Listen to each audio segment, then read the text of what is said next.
在零下40度的暴雪天气，睡在外面能有多爽？只要能坚持1天，不仅能获得野外王者的称号，还能得到$1000的报酬，而且只能带指定的东西。明明是不划算的买，却有3万人参加，老白就是其中的一员。终于在山坡上发现风水宝地，其独特的地形看起来十分隐蔽。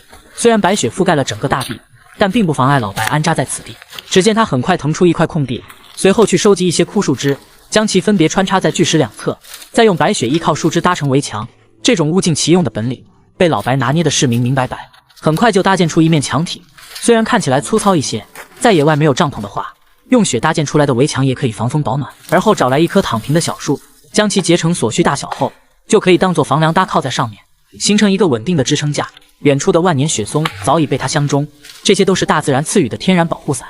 将其收集回来后，依次给叠加上去，形成一面密不透风的屋顶。别看是用雪堆积成的庇护所，但在寒冷的冬季绝对是物尽其用，能让你顺利度过难关。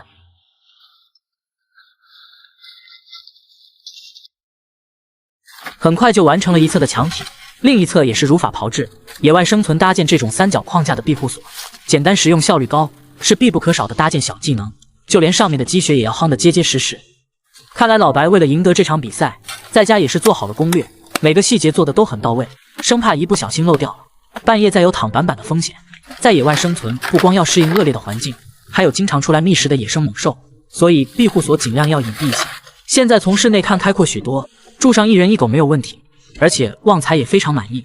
为了能让自己睡得更加舒适，他找了一些干燥的松枝，不过在这之前要把最重要的东西放进去，那就是冬季不可缺少的柴火炉。有了它，妈妈再也不用担心了，就算在零下40度的夜晚依旧能安全度过。只有正确的安装烟囱，才不会有躺板板的风险。随后他把柔软的松枝铺垫在里面，这么一个暂时安歇的家就完成了。高兴的狗子给老白来个香吻，再给老伙计披上一层毛毯，让这个冬季也是温暖许多。得益于他在58同城找了一份好工作赚到钱，老白才有条件选择自己想要的生活。